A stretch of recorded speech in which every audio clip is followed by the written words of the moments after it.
В эти славные январские дни 26-го года поговорим с вами о насущном, о хрупкости демократии и Адольфе Гитлере, который вместе со своей нацистской партией, или НСДАП, в 1933-м захватил власть в Демократической Веймарской республике. Так называют тот период немецкого государства. За молниеносные 53 дня захватил.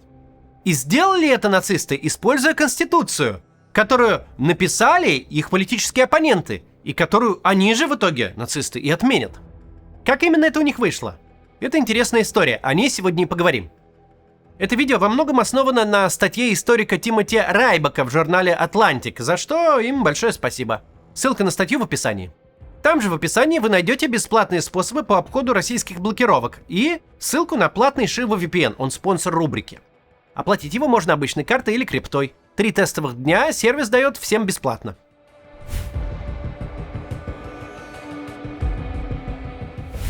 Адольф Гитлер и НСДАП действительно пришли к власти буквально за пару месяцев и сделали это, найдя дырки в главном законе страны. Конечно, параллельно с этим в Германии творились жесть и беспредел. Полувоенные формирования бандитов из СА и СС уже давно существовали и терроризировали как обычных граждан, так и политических оппонентов Гитлера. Тоталитарные наклонности Гитлера были широко известны. Никто и не думал, что он планирует установить либерализм. Но никто особо и не волновался, потому что казалось, что Гитлер довольно далеко находится от власти.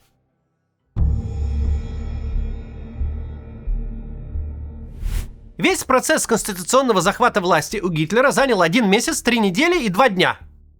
Это настолько ничтожный временной промежуток, что обычно в обсуждении истории нацистской Германии он упаковывается в пару предложений. Гитлера, мол, назначили канцлером, он сказал парламенту «дайте власть», ему и дали. Но на самом деле эти 53 дня прошли очень насыщенно и интересно. Итак, первой неожиданностью стало, собственно, то, что Гитлера назначили канцлером, то есть главой правительства. В Веймарской Германии, как и в современных парламентских республиках, главу правительства назначал президент.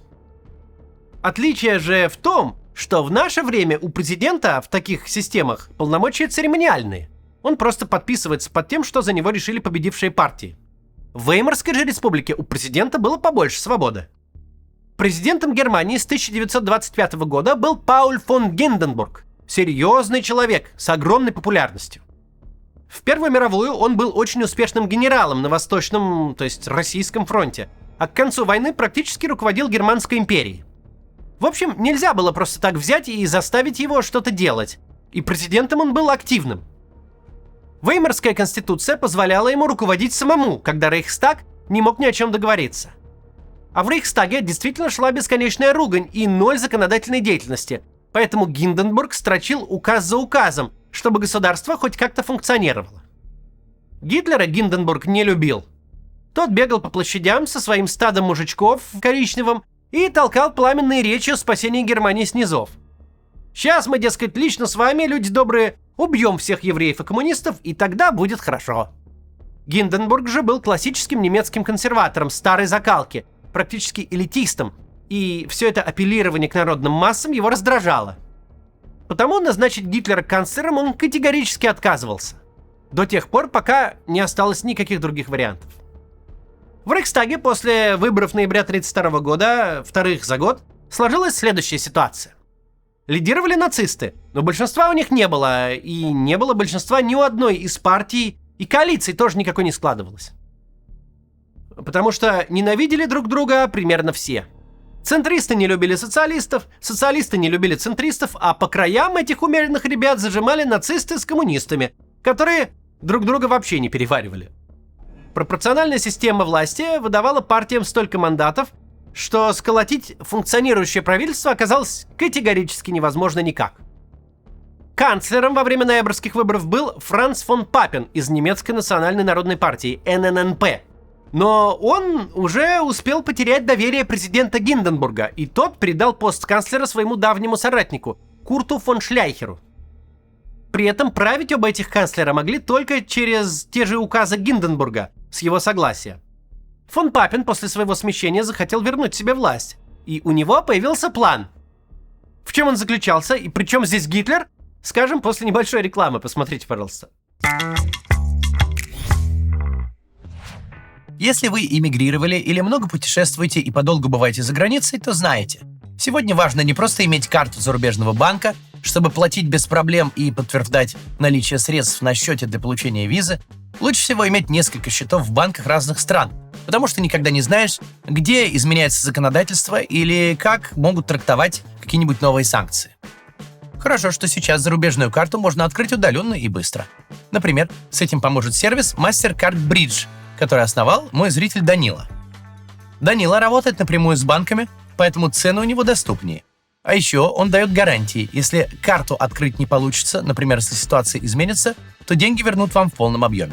Также Данила помогает гражданам РФ открыть карту Казахстана. Сейчас ее можно оформить без получения ИИН. Такой возможности раньше не было, и она может заново исчезнуть. Так что успейте ей воспользоваться.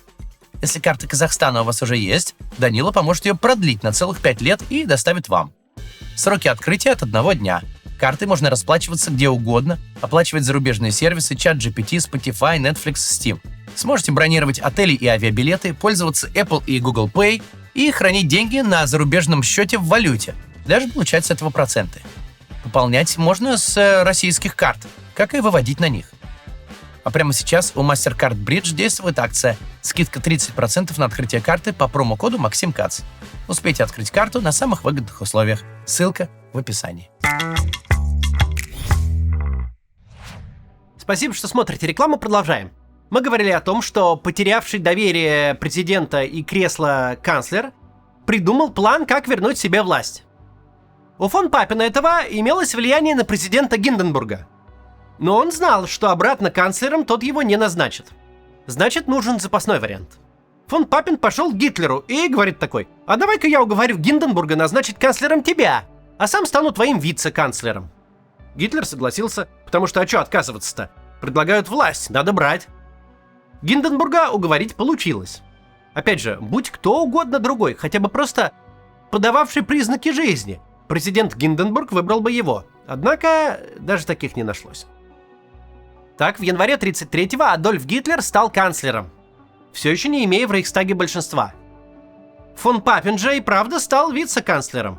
Пробыл им полгода, но затем, когда Гитлер власть захватил, уехал послом сначала в Австрию, а потом в Турцию. Потом был оправдан Нюрнбергским трибуналом и прожил до 90 лет в замке послевоенной Германии. Но вернемся в январь 1933-го, к Гитлеру. К власти он пришел, канцлером стал, но большинства у него не было. Вокруг него продолжала работать демократическая система, разрушить которую стала главной целью Гитлера, ведь грандиозные планы о захвате Европы и уничтожении евреев не подразумевали консультации с оппозицией. Что именно делать, было ясно: принять закон о чрезвычайных полномочиях, а через него уже взять власть.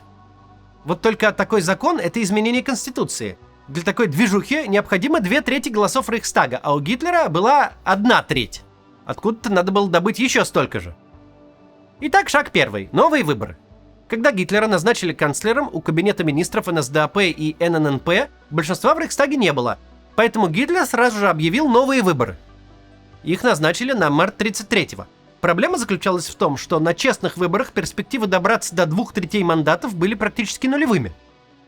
Коммунистическая партия была сильна и влиятельна, а ее избиратели такие же упертые и радикализированные, как и сторонники нацистов. Так и появилась мысль: а что если бы никакой компартии не было бы? И вот тут очень к месту пришлась вторая неожиданность – поджог Рейхстага в феврале 1933-го.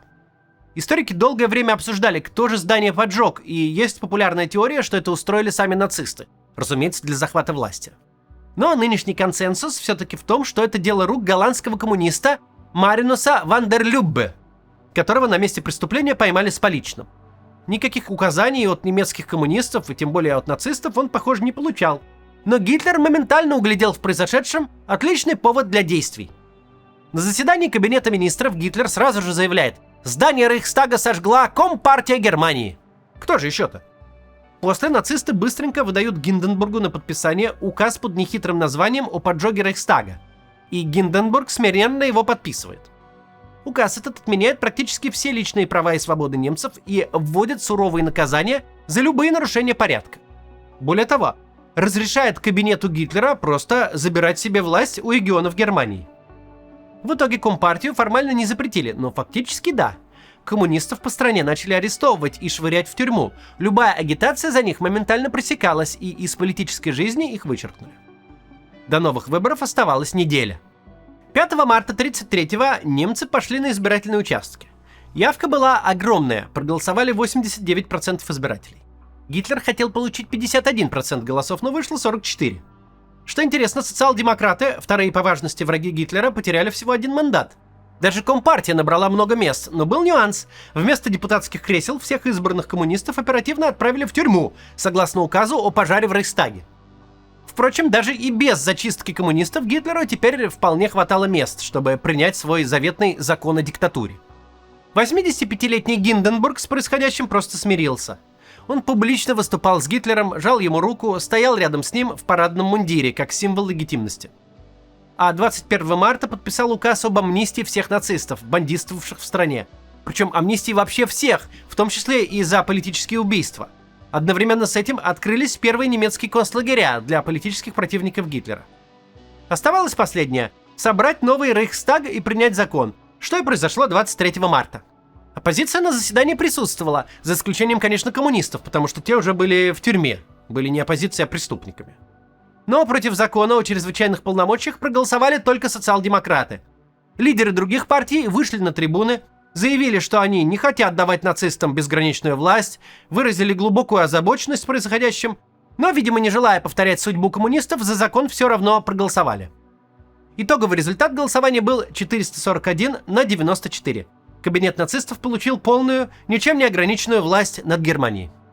Так Адольф Гитлер и нацистская партия захватили Веймарскую республику и превратили ее в тоталитарный Третий Рейх. Сделали они это, как вы видите, ни на шаг не отклоняясь от немецкой конституции. Гитлера легально назначили канцлером. Они победили на выборах, нечестных, но проведенных по закону, и затем получили полную власть голосованием Рейхстага.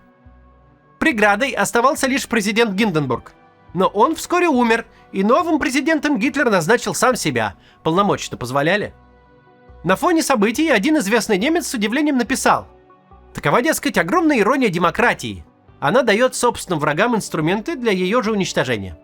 Звали этого известного немца Йозеф Геббельс.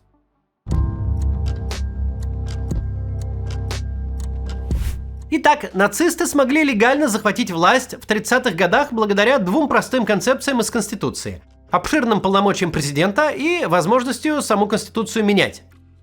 Что иронично, написана была Конституция социал-демократами, и все эти пункты нужны были для предотвращения власти коммунистов. В итоге досталось по полной и тем и другим. В послевоенной Германии надо было, конечно, все это дело исправлять. После Второй мировой войны победившие союзники разделили страну на два государства. В советской зоне оккупации появилась Восточная Германия, коммунистическая марионетка СССР. Там, конечно же, приняли свою конституцию, но из-за отсутствия свободных судов и в целом демократии как таковой, особого значения она не имела. И через некоторое время ее заменили на другую, более идеологическую и все так же не имеющую выражения на практике. Но управлялась страна как надо, согласно идеалам марксизма-ленинизма и прозрачным намекам из Москвы. В Западной же Германии приняли конституцию, которая дотянула до наших дней, действуя в современной и уже единой Германии. Правда, сразу же после разделения в воздухе еще витали идеи, что страну объединят совсем скоро, а не через 40 лет. Поэтому конституцию назвали основным законом и обозначили временной, до воссоединения. Но, как известно, нет ничего более постоянного, чем временное.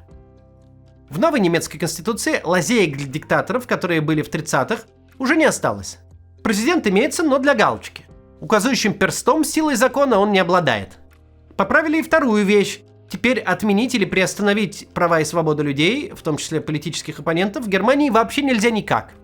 Все это зафиксировано в главе, буквально отлитой в граните. Менять ее никак не выйдет, хоть 2/3 голосов, хоть даже 3/3. Помогло ли это Германии? Ну, как видим, во-первых, страна сейчас одна из самых успешных в мире. Во-вторых, Гитлера 2.0 там не произошло. Безусловно, это результат множества факторов. Как новой политической культуры, шока от поражения в войне, вступления в НАТО и другие структуры Запада, так и нормально написанной Конституции. Когда строишь государство, когда возрождаешь страну из пепла, грамотное составление законов очень и очень важно. Выписывание себе чрезвычайных полномочий – это прям любимый инструмент потенциальных диктаторов. Такое случалось почти в любой точке земного шара, хоть в Египте, хоть в Индии, хоть в Аргентине. Введение таких чрезвычайных полномочий в хороших конституциях обязательно как-то ограничено, чтобы чрезвычайность не затянулась на всю жизнь. Заботиться стоит, впрочем, и о том, чтобы демократическая система функционировала хорошо. Так меньше шанс, что придет какой-нибудь эрзац-старек и заявит: «Вон там в парламенте лохи сидят и ничего не могут, а я могу все». В общем, составить хороший текст Конституции тоже не серебряная пуля. Контрпримеров очень много. У нас в России до поправок была вполне качественная Конституция, которую в 90-х написали, основываясь на лучших вариантах в мире. Все права и свободы людей там прописаны до сих пор. Только вот в авторитарном режиме соблюдать их Путину уже не так интересно. А если поискать наоборот, то есть Британия. Парламент там обладает абсолютной властью, никак не ограниченной никакой конституцией. Если 51% членов парламента решит, что каждый британец должен съесть лягушку, то придется начинать их ловить. Однако британский парламент таким не занимается и диктатур не устанавливает, не позволяет история и культура. И все же хороший текст Конституции и главных законов — это важно. Это позволяет избежать диктатуры в сложные моменты. Ведь на протяжении всего своего существования и Третий Рейх, и все действия нацистов были легальны. Справедливые, демократичные, честны? Конечно, нет, но легальны. Потому что закон о чрезвычайных полномочиях дал им буквально ничем не ограниченную, бесконечную власть. Именно поэтому так важно создавать законы и институты вдумчиво и прочно, чтобы они образовывали устойчивую к хитрости систему, где все руководствуются уже не нормами приличия, а словами немецким по белому, ну или русским по белому. И если Конституция выходит хорошей, то вы получите документ, который переживет любых политиков и уважение к которому, само собой, будет сохранять демократию, а не Гитлера. До завтра.